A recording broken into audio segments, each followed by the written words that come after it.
Good morning students. आज हम जो पिछले क्लास में हमने स्टडी की थी वो की थी हमने एड्रिनल ग्लैंड के बारे में। आज हम एड्रिनल ग्लैंड के मेडुला के बारे में स्टडी करेंगे, क्योंकि हमें पता है कि किडनी के ऊपर, ये किडनी है, इस किडनी के ऊपर एक ट्रायंगल शेप में एक केक नुमा संरचना पाई जाती है, जिसके अंदर दो पार्ट होते हैं, जिसका नाम है एड्रिनल ग्लैंड।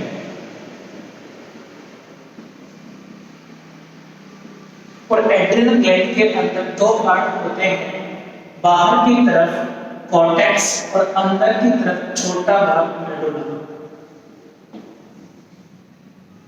हमने एड्रिनल ग्लैंड की एड्रिनल मेडुला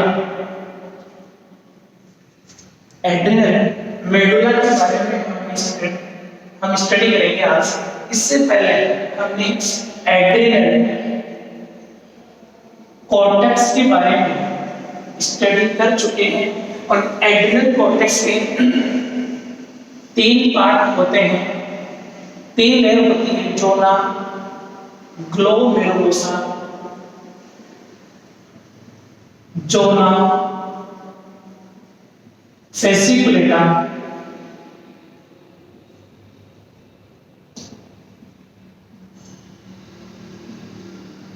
और थर्ड है जोना रेटिकुलेट्स। इसके तीन जो लेयर होती है, सबसे बाहर की तरफ out layer zona glomerulosa, zona fasciculata और जोना रेटिकुलेट्स। इसमें ये सीक्रेट करता है मिनरलोकॉर्टिकॉइड्स।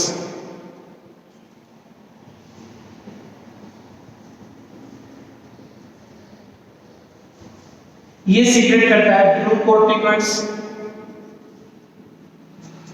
और ये सीक्रेट करता है सेक्स हार्मोन, जिन्हें हम एंड्रोजन बोलते हैं।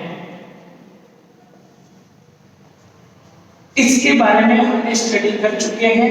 अब हम स्टडी करेंगे एड्रिनल मेडुला, जो कि एड्रिनल ग्लैंड का सबसे इनर पार्ट होता है और सबसे छोटा भाग होता है।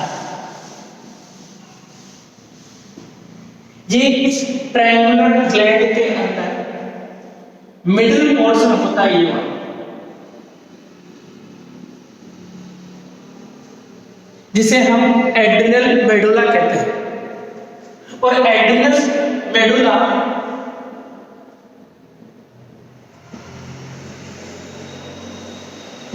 तीन प्रकार के हार्मोन सीक्रेट करता है।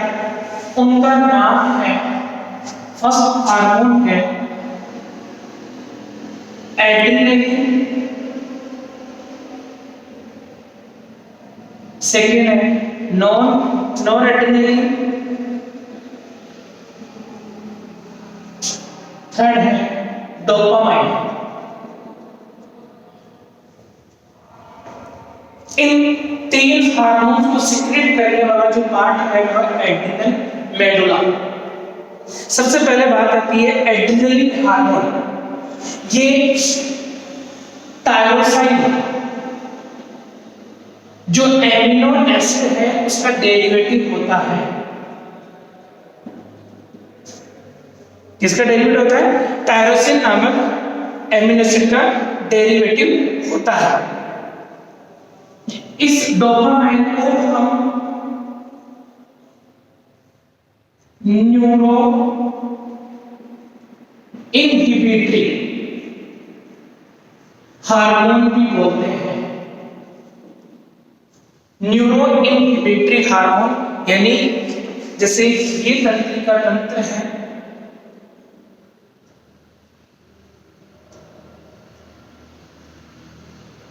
इस तंत्रिका तंत्र का जो एक्सोन का जो लास्ट पोर्शन होता है, वहां से आगे सूचना पहुंचाने के अंदर, जैसे एसिटाइल कोलिन एक केमिकल सब्सटेंस जो यहाँ से सीक्रेट किया जाता है, जिसे न्यूरो एक्साइटेटरी हार्मोन बोलते हैं, वो यहाँ से सीक्रेट होता है। यहाँ से सूचना आगे वाले न्यूरॉन में ट्रांसमिट करता है, जिसे हम सिनेप्टिक ट्रांसमिशन कहते हैं, जबकि डोपामाइन क्या करता है, यहाँ की सूचना को यहाँ से जाने के लिए रोकता है, यहाँ से सूचना को आगे तक जाने के लिए रोकता है, इनहिबिटरी का वर्क करता है। ठीक है, अब देखिए ये तो हमने 3 हार्मोन पढ़े हैं, एड्रेनलिन, नॉरएड्रेनलिन और डोपामाइन। अब इन तीनों हार्मोन्स का कार्य क्या है, यानी एड्रिनल मेडुला के द्वारा सिक्रेट होने वाले हार्मोन्स हैं, वो कार्य क्या करते हैं अपनी बॉडी में। फर्स्ट वर्क है, देखो, इफेक्ट ऑफ सर्कुलेशन, जो ब्लड सर्कुलेशन होता है उस पर क्या इफेक्ट पड़ता है इन हार्मोन का। हम मार्केट में हम समझते हैं कि एड्रेनलिन, यानी जैसे एड्रेनलिन का हमें कोई भी इंजेक्शन दे देते हैं या जैसे हम नेबुलाइजेशन करते हैं, तो एड्रेनलिन का हम उसमें लिक्विड डाल के उसमें डाल देते हैं, तो हमारे अस्थमेटिक प्रॉब्लम होती है उसमें काफी रिलीफ मिलती है। तो हार्ट रेट को बढ़ाने का, हार्ट रेट इंक्रीज होती है,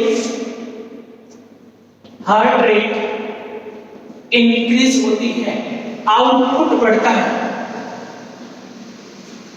हार्ट रेट, ब्लड की जो सर्कुलेशन होगा वो ऑटोमेटिकली बढ़ जाएगा अगर एड्रेनलिन हार्मोन अगर ज्यादा सिक्रेट होता है तो।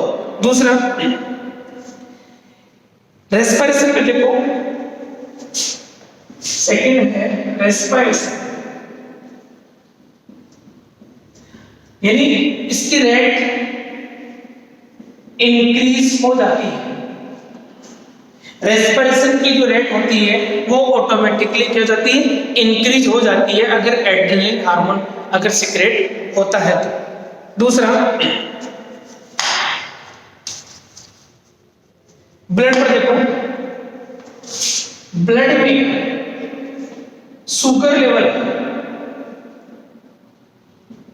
इंक्रीज हो जाता है, ब्लड में शुगर लेवल क्या होता है, इंक्रीज हो जाता है, जिससे क्या होता है,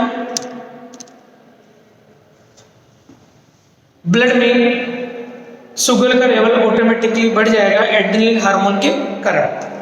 ठीक है, अब बात आती है एबनॉर्मल फंक्शन। ये तो हो गई बात हमारे मेडुला की। अब हम बात करते हैं कि अगर एड्रिनल ग्लैंड में अपना कार्य अच्छी तरह नहीं कर पाए या एड्रिनल कॉर्टेक्स अपना कार्य अच्छी तरह नहीं कर पाए तो इससे कौन सी बीमारियां होती हैं, एबनॉर्मलिटीज हमारे शरीर में असामान्यताएं क्या होती है। तो सबसे पहले देखिए हाइपोसिक्रेशन।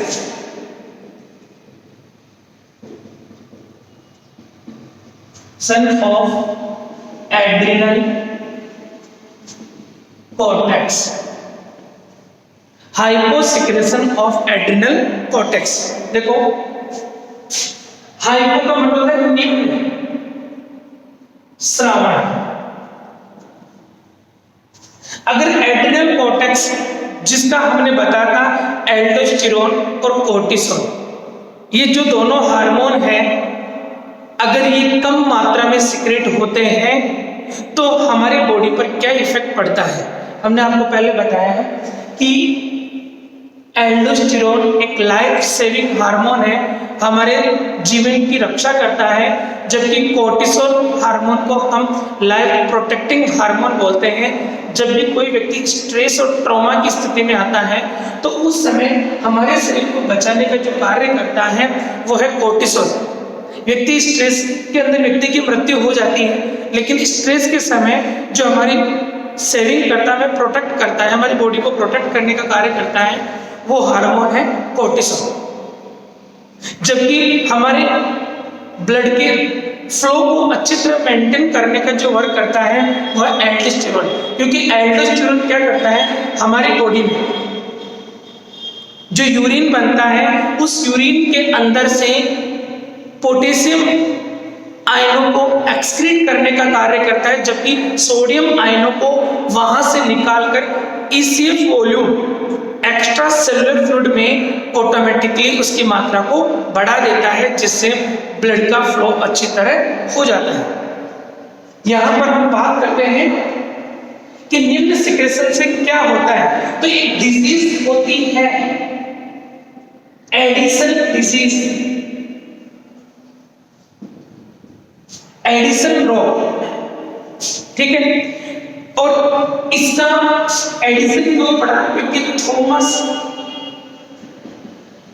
एडिसन ने, जो थॉमस एडिसन नामक व्यक्ति था, उसने 1885 में 1885 के अंदर इसकी खोज की थी, इसकी डिस्कवरी की थी। अतः उन्हीं के नाम पर इसे एडिसन डिजीज का दर्जा दिया गया है। इसके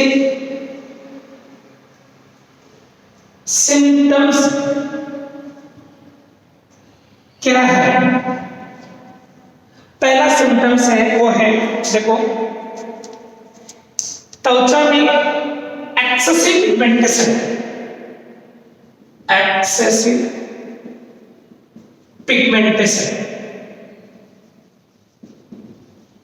अति वर्णता, यानी स्किन में बहुत ज्यादा डार्कनेस आ जाएगी, इसे बोलते हैं एक्सेसिव पिगमेंटेशन, ठीक है। दूसरा, भूख नहीं लगना,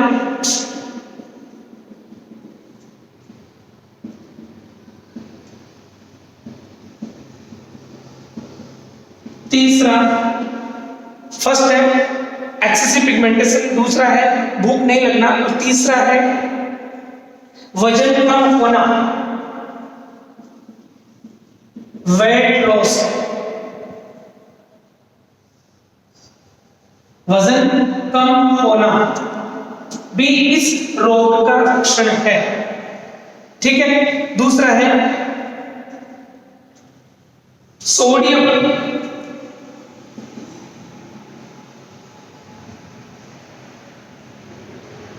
की अत्यधिक मात्रा यूरिन के साथ एक्सक्रीट हो जाना, यानी सोडियम की अत्यधिक मात्रा यूरिन के साथ में बॉडी से बाहर निकल जाती है, ठीक है। दूसरा है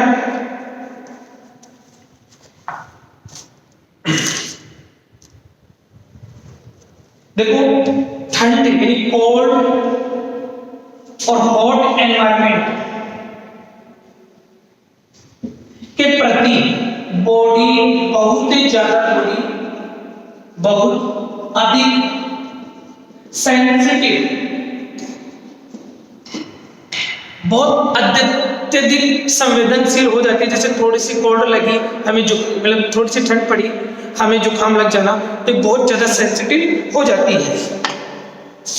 अब बात आती है, देखो, इसीलिए इन सब कारणों से ही हम इसको क्या बोलते हैं, लाइफ सेविंग ग्लैंड कहते हैं, ठीक है। तीसरा है, अब ये तो हाइपो सिक्रेशन था, अब आती है हाइपर सिक्रेशन। और हाइपर सिक्रेशन के कारण इसके कारण, यानी अगर एड्रिनल ग्लैंड के सिक्रेशन अगर बढ़ जाते हैं, तो बढ़ने के कारण कौन सी डिजीज होती है, उसे बोलते हैं कुशिंग डिजीज। क्या बोलते हैं? कुशिंग डिजीज, ठीक है।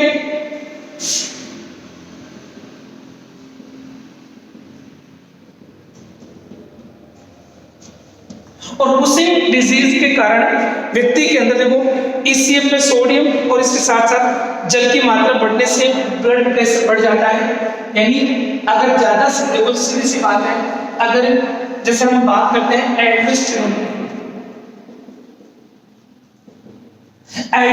का अगर सिक्रेशन बढ़ जाता है, तो सीधी सी बात है ईसीएम में सोडियम आयनों की मात्रा भी क्या हो जाएगी, बढ़ जाएगी। और सोडियम आयनों की मात्रा बढ़ेगी, इसके साथ साथ में वाटर का लेवल भी बढ़ेगा, वाटर भी बढ़ेगा ईसीएम में। और ईसीएम में अगर वाटर लेवल बढ़ेगा, तो सीधी सी बात है कि जगह जगह पर शरीर में फुलावट आ जाती है, अलग अलग जगह पे, क्योंकि एक्स्ट्रा सेलुलर फ्लूइड में किसकी मात्रा बढ़ती है, पानी की और सोडियम की, ठीक है। दूसरा है, इसके बढ़ने के कारण पोटेशियम आयनों की बॉडी में क्या हो जाएगी, डेफिशिएंसी,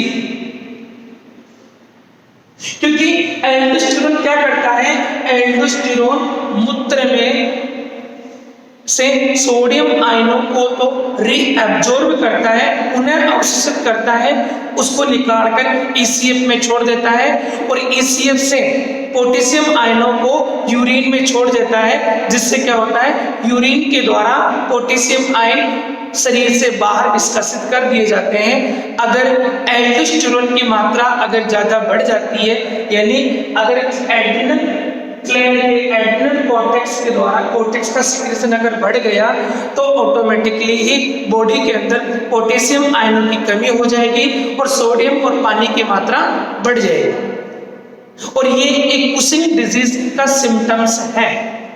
ठीक है। दूसरी चीज, हड्डियां गलने लगती हैं।